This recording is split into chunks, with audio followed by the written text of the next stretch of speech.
নমস্কার বন্ধু। আজকের রাজ্য বাজেটে আমরা কি পেলাম?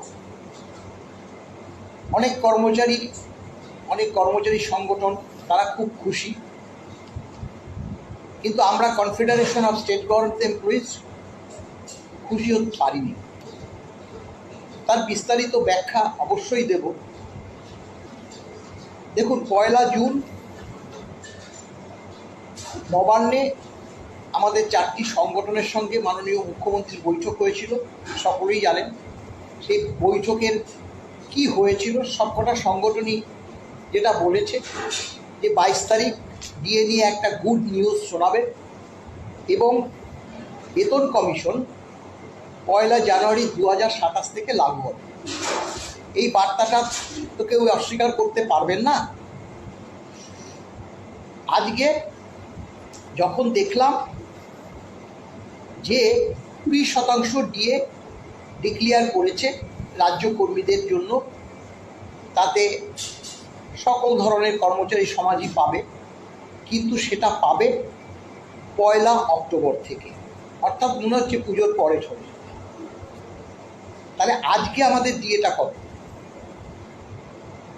আজকে সেই যে বিগত সরকারের যে 18% ডিএ, সেটা আমরা এই এপ্রিল মাস মে মাসে পেয়েছি, জুন মাসেও পাবো, জুলাই আগস্ট সেপ্টেম্বর, অর্থাৎ April May June July August September, এই 6 মাস তো আমরা ডিএ পেলাম না। এটা তো বাস্তব। কারণ দেখুন, একটা সরকার কিন্তু কন্টিনিউয়াস প্রসেস, অর্থাৎ তৃণমূল সরকার চলে গেছে বলে তাদের কোনো বার্তা বা কোনো যে ডিএটা দেবো না সেটা তো হয় না বলেই তো 18% ডিএ বর্তমানে আছে, আর 20% ডিএ ডিক্লেয়ার করলো। 20 আর 18 38 হল। এই যে বিগত সরকার এপ্রিল মাস থেকে 4% ডিএ ডিক্লেয়ার করেছিল, আমরা সকলেই জানি দেয়নি সরকার, বিগত সরকার দেয়নি। বর্তমান সরকারের উচিত ছিল তাহলে এপ্রিল মাস থেকে ডিএটা দেওয়া 4%, যেহেতু কন্টিনিউয়াস প্রসেস বলছি। সরকার কিন্তু ওই 4%টা কেউ নিয়ে চলে গেল অক্টোবর মাসে। ওই 4%-এর সঙ্গে 16% সংযুক্ত করলো, করে 20% ডিএ অক্টোবর নভেম্বর ডিসেম্বর, তাহলে টোটাল 38% ডিএ আমাদের এফেক্ট হবে অক্টোবর নভেম্বর ডিসেম্বর। কিন্তু 38 হলোতে আর হবে না। বেতন কমিশন গঠন করতে গেলে ডিসেম্বরের মধ্যে টোটাল 42%ই দিতে হবে। তাহলে আর কত বাকি থাকছে? 22%।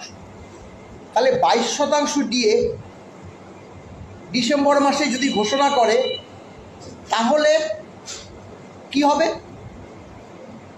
একদম 42% হয়ে যাবে।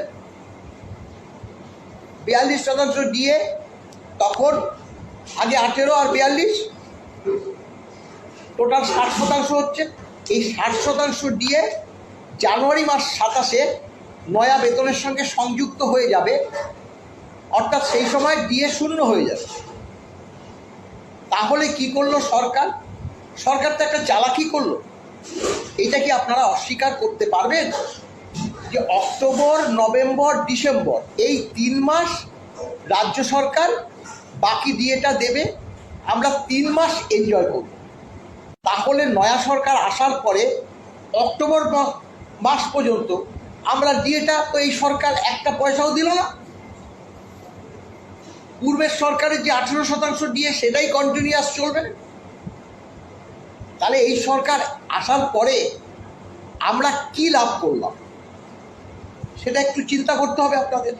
যে আমরা এখনো এই যে বেতনগুলো পাবো তাতে ওই 18%ই পাবো, 20% আসবে গিয়ে সেই অক্টোবর মাসে, তাহলে 38 হবে, আর 22% দিতে হবে যদি 1 জানুয়ারি 2027-এ বেতন কমিশন হয়। কিন্তু মাননীয় মুখ্যমন্ত্রী বলেছে যে 1 জানুয়ারি 2027 থেকে নয়া বেতন কমিশন হবে। তাহলে নয়া বেতন কমিশন যদি 1 জানুয়ারি 2027 থেকে হয়, তাহলে আজকে অন্তত তার নোটিফিকেশনটা জারি করা উচিত ছিল, সেটা হয়নি।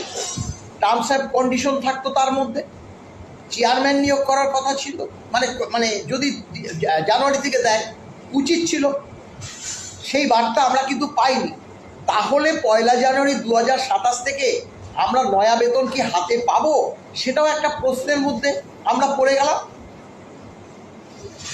তাহলে আমরা কি পেলাম?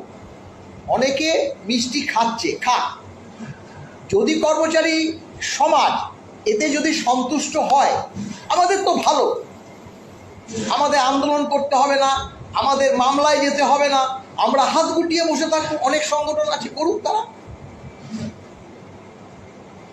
কারণ যে প্রতিশ্রুতি দিয়েছিল মাননীয় মুখ্যমন্ত্রী, সেটা তো আমরা পেলাম না। আর একটা দাবি আমাদের বারবার ছিল যে দেখুন, গ্র্যান্টিনেট কর্মচারীরা কিচ্ছু পাচ্ছে না। এই যে কলকাতায় বসবাসকারী অর্থাৎ কেএমসি এলাকায় যারা বেতন পায় আর পেনশন পায়, বয়স্ক, মানে একদম শেষ দোরগোড়ায় এসছে, 80, 85, 90, এমনকি 100 ছুঁই। বারবার আজকেও আমি মিডিয়াতে কথা বলছি, ইউটিউবে কথা বলছি, বারবার ফোন, এই যে আপনাদের সঙ্গে কথা বলছি, এখনও ফোন। স্বাভাবিকভাবে তারা জানতে চাইছে, আমরা তাদের কিছু আর কিছু বলার আর আমাদের জায়গা নেই না। আজকে এই কথাটা মাননীয় মুখ্যমন্ত্রী বলতে পারত, আমরা তো বলে এসছি তার কাছে। আমরা বলেছি যারা ক্যাজুয়াল, কন্ট্রাকচুয়াল, ডেলি রেটেড কর্মচারী আছে, ওয়ার্ক চার্জ কর্মচারী আছে, তাদের যাতে পার্মানেন্ট হয়। বাম সরকার 10 বছর হয়ে গেলে পার্মানেন্ট করে দিত, তৃণমূল সরকার আসার পরে একজনকেও পার্মানেন্ট করেনি। তারা গভর্নমেন্ট এমপ্লয়ি না, তাই তারা ঠিকমতো দিয়ে পাচ্ছে না। এই বকেয়াও পাবে কিনা সেটা আমরা বুঝতে পারছি না, তাদেরও ধর্তব্যের মধ্যে ধরছে না। তাহলে তারা কোথায় যাবে? আমাদের কথা যদি, কর্মচারী সংগঠনের কথাগুলো যদি না ধ্যান দিয়ে শোনে, না যদি ইমপ্লিমেন্ট করে, তাহলে আমরা কোথায় যাব? আজকে পঞ্চম বেতন কমিশনের ডিএর যে অর্ডার বার করেছে, DA is a legally enforceable right, ডিএটা দিতে হবে all India consumer price index অনুসারে। আমরা এটাও বলে এসেছিলাম যে ডিএর একটা নির্দিষ্ট অর্ডার বার করা হোক, স্ট্যান্ডিং অর্ডার, যাতে আমরা বছরে 2 কিস্তি ডিএ পাই। 2-4 মাস দেরি হবে অর্ডার বার করতে, বকেয়া পাবো, যেটা কেন্দ্রীয় সরকারে হয়, অন্যান্য রাজ্য সরকারে হয়।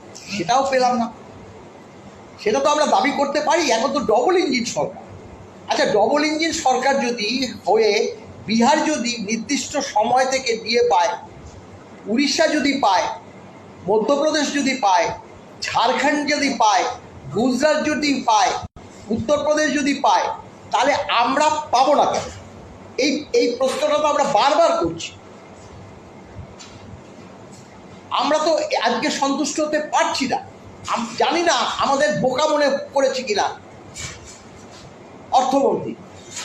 আমরা 20% দিয়ে এখন বলছে 38% দিয়ে দেওয়া হয়ে গেছে। আরে 18 তো পেতাম রানিং, এখন সেই 18ই পেয়ে যাব। তাহলে 18 এখন যোগ, তাহলে বলতে হবে যে এই কথাটা বলবে তো যে অক্টোবর আসলে এখন আপনারা 18ই পাবেন, আর অক্টোবর আসলে পরে এই 18-এর সঙ্গে আর 20 যোগ হয়ে 38 পাবেন। কোনো জায়গায় দেখবেন না এই ধরনের পোস্ট। ইলেকট্রনিক্স মিডিয়া বলুন, প্রিন্ট মিডিয়া বলুন, সোশ্যাল মিডিয়া বলুন, 38% ডিএ পাবে সরকারি কর্মচারী। আমরা এখন কি পাবো? এখন তো যে নয়া সরকারের 0 পাবো, পুরনো সরকারের যে 18% সেটাই পাবো। তাই আমরা আজকের বাজেটে আমরা confederation of state government employees বিন্দু মাত্র সন্তুষ্ট হতে পারিনি। যারা সন্তুষ্ট হয়েছেন তারা নিশ্চয়ই সন্তুষ্ট থাকতেই পারেন। আমরা আগামী দিনে কর্মচারী সমাজকে নিয়ে এই সরকারের বিরুদ্ধে আন্দোলনেই যাব এবং সরকারকে এই যে বার্তাগুলো বারংবার শুনতে হবে, বারংবার শুনতে হবে। বেতন কমিশনের কোনো নোটিফিকেশনটা বার করলো, কীভাবে 1 জানুয়ারি থেকে হবে? অর্থাৎ অক্টোবর, নভেম্বর, ডিসেম্বর 3 মাস ডিএটা দিয়ে তারপরে 60% হয়ে গেলে মার্চ করে দেবে।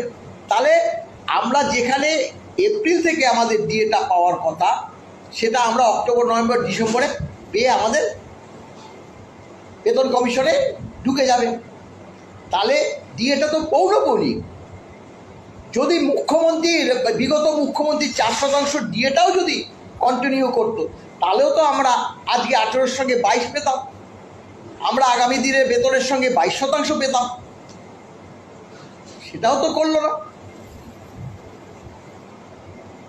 অর্থাৎ নয়া সরকার আসলো, এসে সরকারি কর্মচারীদের একটা রসগোল্লা দিল এবং সেই রসগোল্লাই অনেকে খাচ্ছে, সেটাই আমরা লক্ষ্য করছি। তাই আমরা সন্তুষ্ট হতে পারিনি। আপনারা আমাদের বিরুদ্ধে যা ইচ্ছে কুৎসিত প্রচার করতে পারেন, আমাদের যায় আসে না, আমরা এটা বলেই যাব। সরকার এখানে তঞ্চকতা করেছে, পরিষ্কার কথা। ভালো থাকবেন, সুস্থ থাকবেন।